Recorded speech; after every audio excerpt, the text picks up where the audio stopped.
And one of the things that I get these dogs to do is when we're away from all the triggers and we build that trust and we get them to move their feet so they're not staying stuck, we end up working them so that they're moving their feet with us. Like, can I get you to jump over this little log? But I'm going to do it first.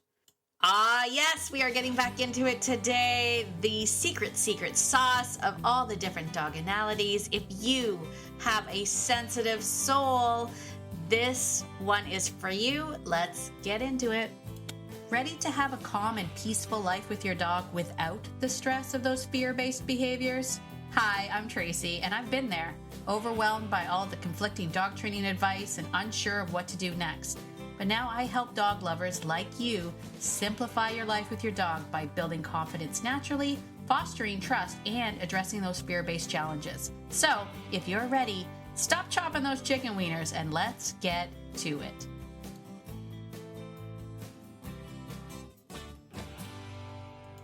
Hey there, friend. Have you ever stood there tossing cookies at your scared dog like it's going to fix everything, only to get that serious side eye? Well, then you're not alone. Because let's be real. I mean, if somebody offered me a cookie to hold a spider, I'd tell them to get bent. Fear doesn't vanish with food, and it certainly doesn't make your dog feel any better about the thing that scares them. Listen, if you really want to actually help your dog not just face their fear, but come out the other side feeling more confident in who they are, then you need to be inside our online program, the Fearless Framework. Inside, you're going to learn how to connect with your fearful dog in a way that builds trust naturally, safety, and some real change. Check it out at beyondobedience.ca/fearless, and I'll see you there. Well, hello, my dog-loving friend. It is Tracy. Welcome to Beyond Obedience, the podcast. I am so excited and happy to be back here with you today, my friend. We are continuing our Dogonality series and the secret sauce to each of those Dogonalities. If you're like new to this and you're like, what is she talking about? You have to kind of go back a few episodes to the episode where I started talking about the secret sauce. The secret sauce that allowed me to have 19 just good dogs while running a business, while raising kids, and not training any of them because I didn't have time to train any of them. And yet, I collected them like a hobby. Dogs were just coming in. I was like, I'll keep them. And they all ended up being just good dogs.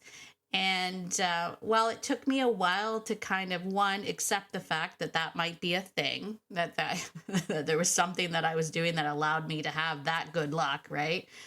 I have now been able to kind of articulate what it was that I was doing, the way that I was living with these dogs, the way that I was intentionally showing up with my dogs to allow them to not only exist inside Humansville, but to exist inside a very busy, hectic family inside Humansville.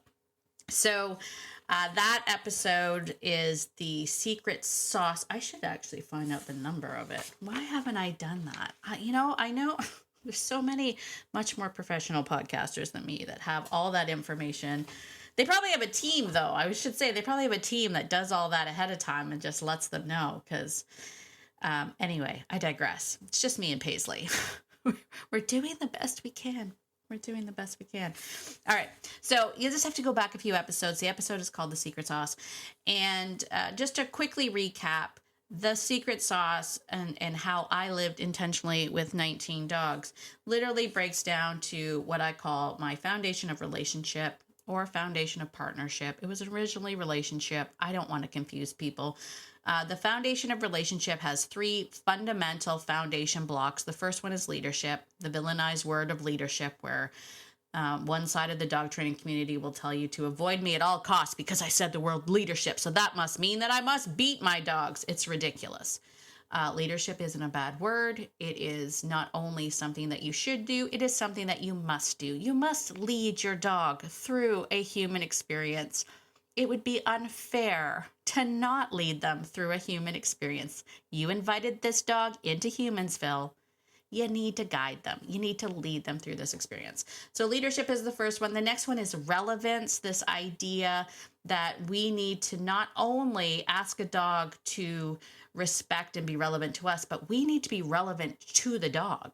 And we get there by understanding them and understanding that, there are a variety of different dogs. There are dogs that are going to be more instinctual. That's where this whole Dogonality thing comes in really handy. And there's going to be some that do better in Humansville. And that relevance piece, figuring out the relevance gap, is a great tool to help you figure out what kind of tools either the dog needs to exist in Humansville or the tools you need to help see the dog for who they are. That's relevance. And then finally, the third and final pièce de résistance. Is that right? What does that mean? That's French. I'm learning Italian. But the final foundation block is fulfillment. And fulfillment, this understanding that fulfillment is unique to your dog. Lots of dogs have resumes that will tell you what their fulfillment is. Our working breeds, they come to you with a resume and they're like, these are the jobs that I can do. Let me do these jobs. So those are the 3 foundation blocks, and that is literally the secret sauce.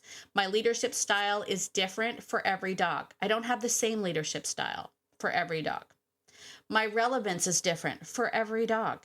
I don't have the same relevance gap as I do with my different dogs. And finally, each dog's fulfillment is different.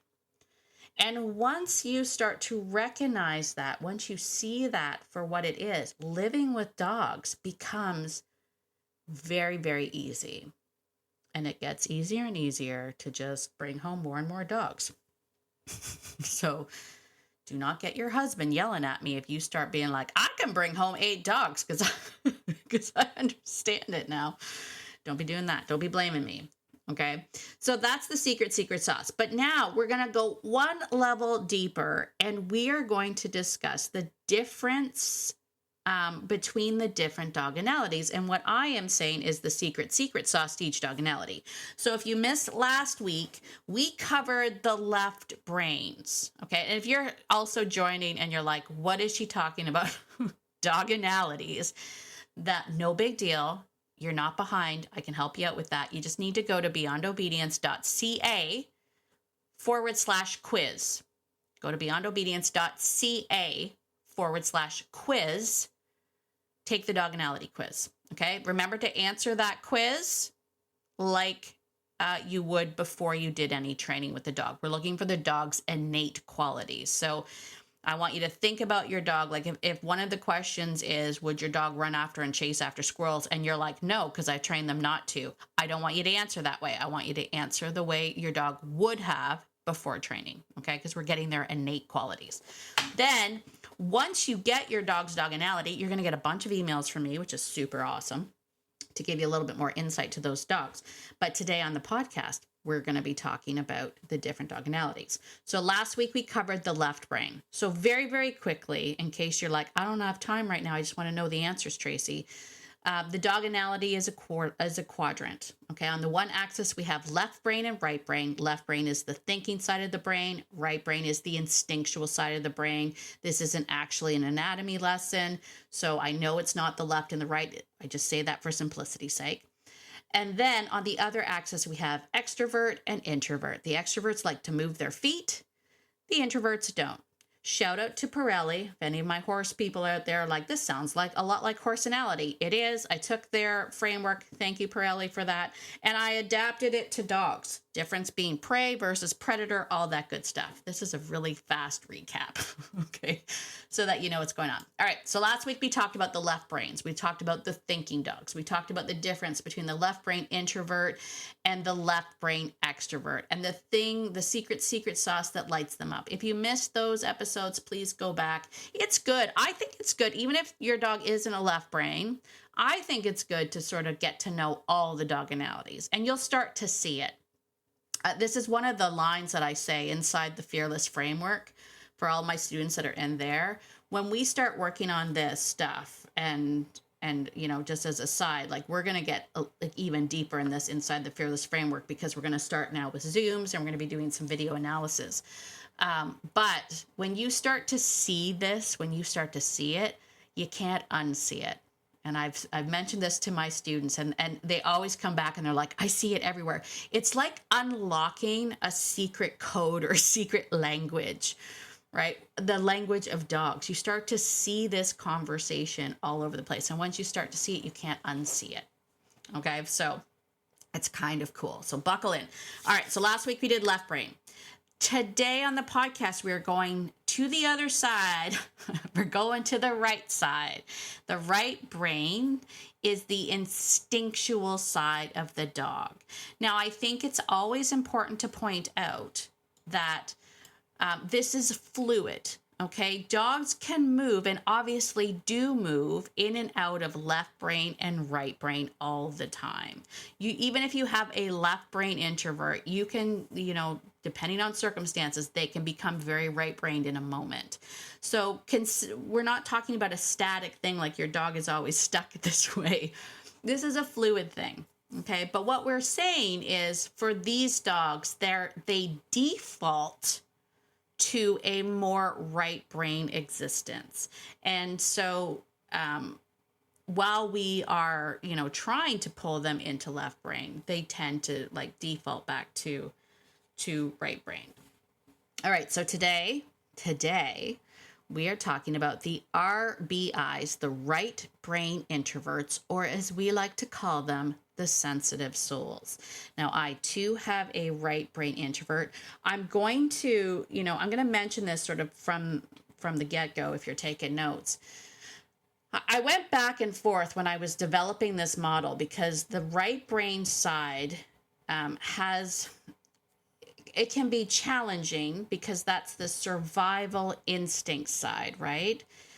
And part of that instinctual side and that survival side for our dogs goes in a couple of different ways. It can go defensively, or it can go offensively, meaning sometimes our dogs are in survival in prey drive. Prey drive is still survival. Lots of our dogs love prey drive because it is like the funnest thing to run after and kill things, but it is still part of their survival drive. That's eating, right? But the other side of that is sort of the defensive stuff, and that's where we can see some of the reactivity and aggression. But there's also freeze and flight. Okay, that's all still rooted in survival, and that's all in the right side of the brain. So when I was talking about the RBIs, these guys are the right brain, so they're in survival, and they're introverts, so they're not moving their feet. What does this look like? These are the dogs that are very, very scared, but because they don't like to move their feet, they kind of freeze. They're stuck, right?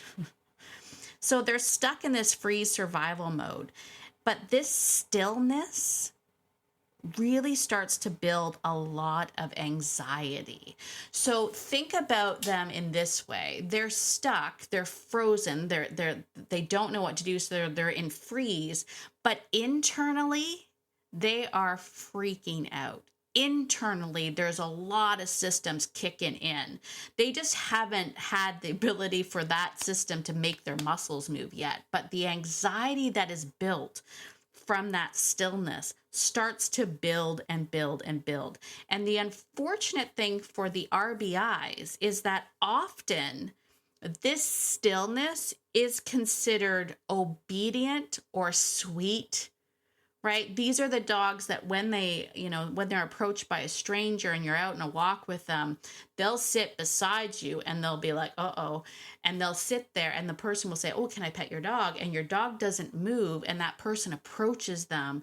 And internally, these dogs are like, oh my God, I'm going to die, I'm going to die, I'm going to die, I'm going to die, I'm going to die. So their anxiety is building up. And now this person is touching them and they can feel, and their skin is getting tight and their respirations are getting more shallow and their heart is pounding in their chest, but they don't move. And if we have an unobservant human that just thinks, oh my gosh, look at how sweet they are because they're not moving, it's often considered that they look like they're being obedient. But meanwhile, internally, they're freaking out, right? And so one of the keys, I would say, from our foundation of relationship, the key to the RBI is actually relevance. And this relevance in the understanding of where your dog's mind is. Because when we get really down to it and we understand what is going on for your dog, you start seeing them for what they are, becoming more relevant to them, understanding survival, understanding that drive is what is going to help you connect to them. Right? We'll now never again let somebody approach our dog and pet them when we see our dog sitting there politely. We're actually going to start to advocate more for them. And the key to helping that dog is to actually get them to move their feet. Right? Same thing as I mentioned last week with the LBIs. You know, the pro tip for them is if you've got a dog that's stuck in and I don't feel like it, trying to get them to move their feet is a pro tip. Same thing with your RBIs. We need them to move their feet because when we get that movement, that releases all that anxiety. It allows them to get it out of their system rather than to have it build up and build up and build up. Right? So the leadership piece here is asking them to move with you. And I'm going to say the word ask again. We're asking them to move with us. So relevance being the key, leadership being the second part. Our leadership has to be building that trust, letting them know, I'm not going to let anyone touch you. I'm not going to push you into things I don't want you to do, but I need you to trust me to follow me. I need that trust so you understand, like, it's okay and you can move with me. And one of the things that I get these dogs to do is when we're away from all the triggers and we build that trust and we get them to move their feet so they're not staying stuck, we end up working them so that they're moving their feet with us. Like, can I get you to jump over this little log, but I'm going to do it first? Can I get you to go through this little tunnel, but I'm going to come on the other side? Like, we're really trying to create this partnership of movement. Can I get you to move your feet? Understand that moving your feet feels good, right? Staying stuck is going to create this anxiety, but moving your feet feels good. And in those moments where we do have to stop, and I would recommend just not, if I'm being 100, like if you're walking this dog down the street and someone's like, oh, how cute, you just be like, not right now, keep going. I've become an expert at not making eye contact with people when I'm working with my RBI. So for any of you that are new and you haven't heard the story of Levi, he is my RBI and terrified of people, love dogs, terrified of people.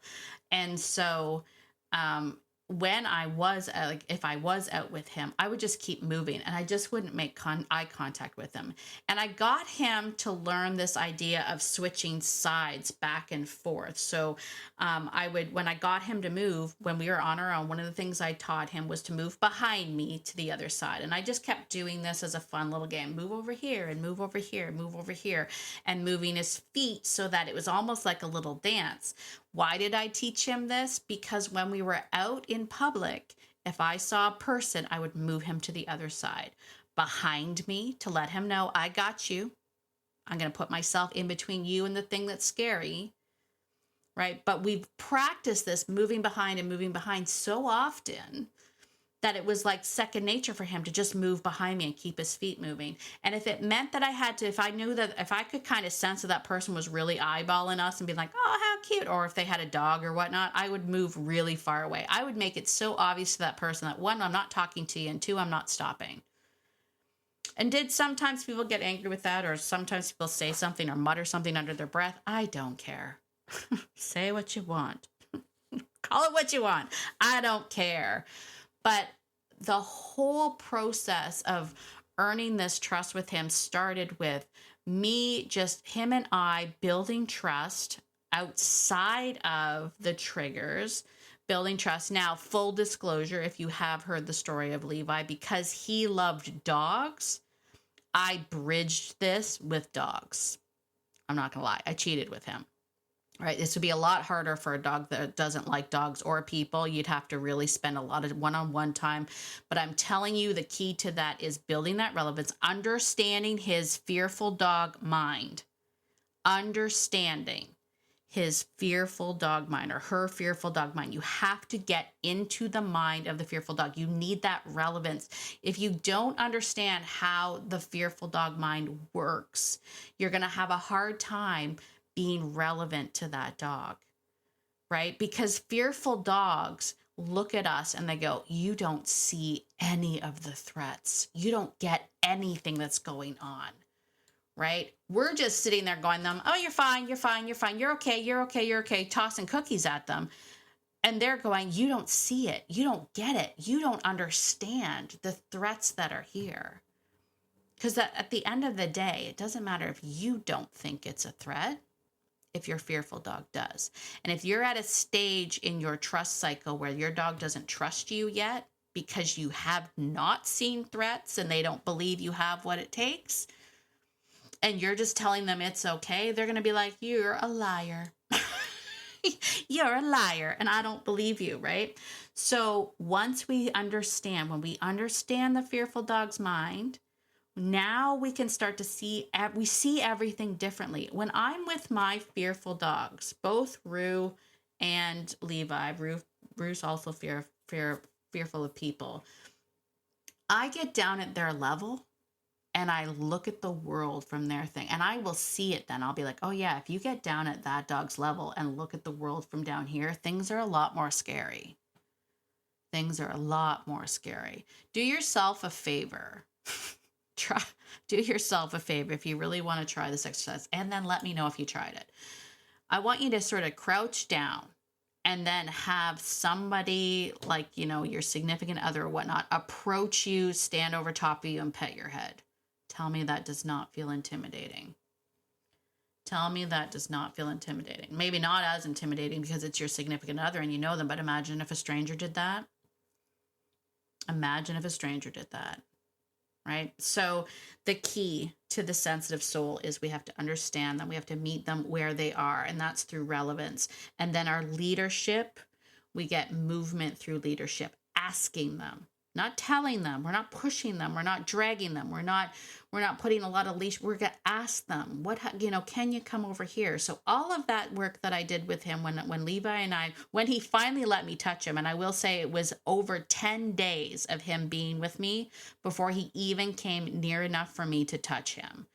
But when he finally was near enough, we started working with him like, can you move over here? And can I get you to do this? And we had all these like horse jumps and all sorts of fun agility things back in the day when I had the horse facility. So, getting him to go over something, and I would jump over it first, getting him to go through something, and I would go through it first, like this, building this trust through movement, getting them to move their feet, understanding that the stillness makes them stuck, and it builds anxiety, and movement creates release and trust and all this stuff. It's like a dance. And I practice this idea of move behind me and come over here, and move behind me and come over here, so that when I was out in public and public approached me, I could move him behind me, and I would tell them to go away, and I would let them know, you're not coming near me. And I have probably the best resting bitch face.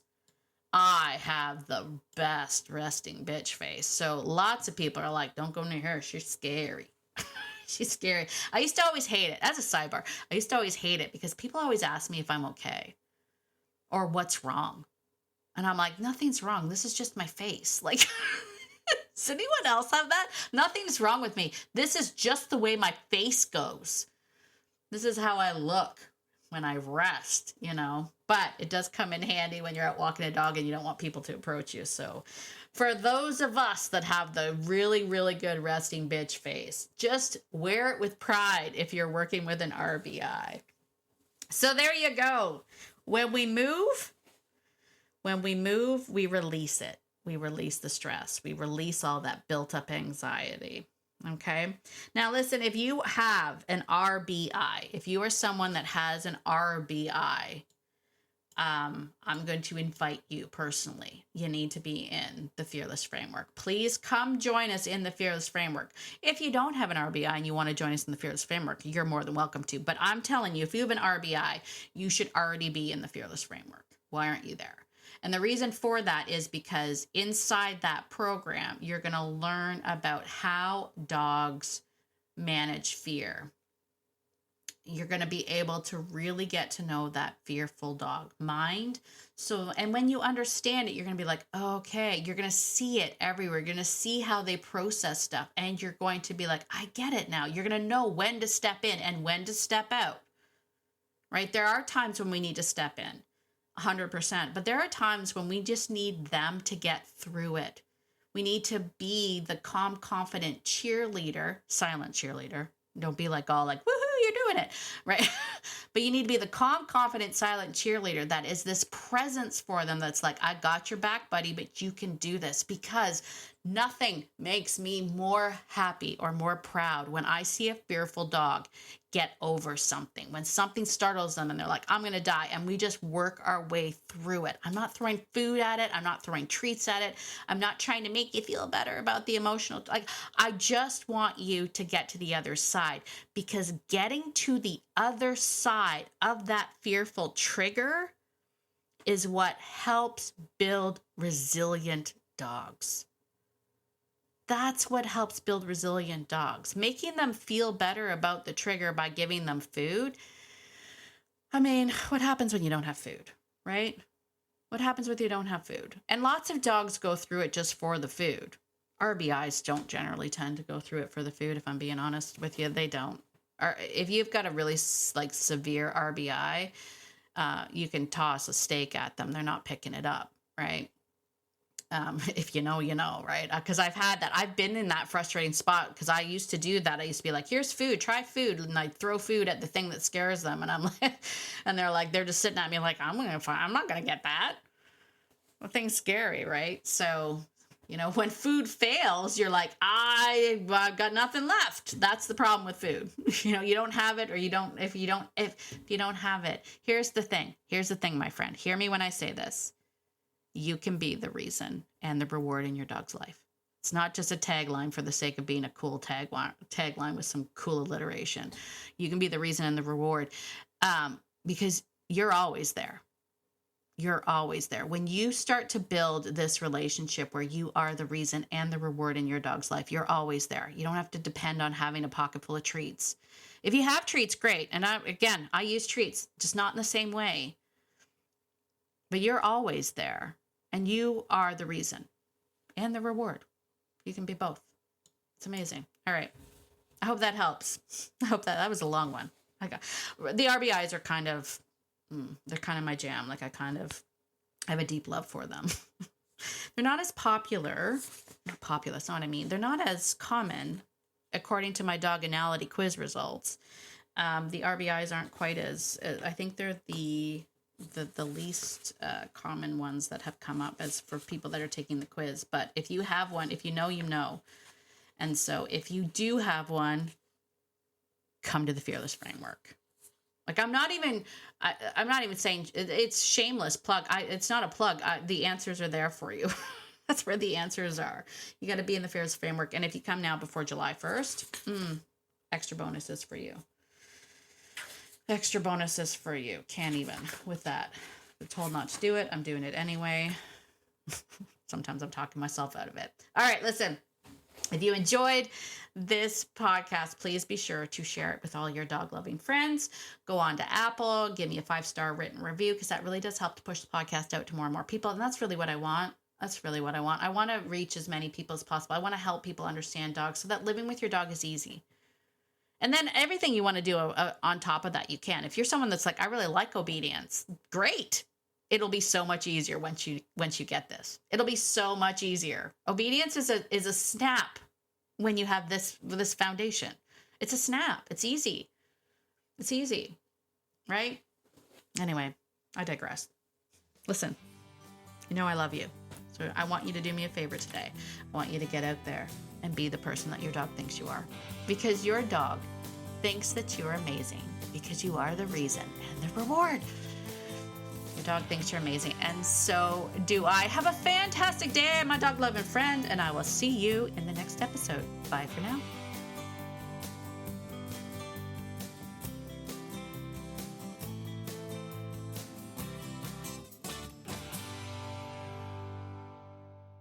Oh, and one more thing. This podcast is meant for entertainment and education purposes only, and it's not meant to replace hands-on professional training. If you're really struggling with your dog, please reach out to a professional in your area. All right, I think that's it. Bye for now.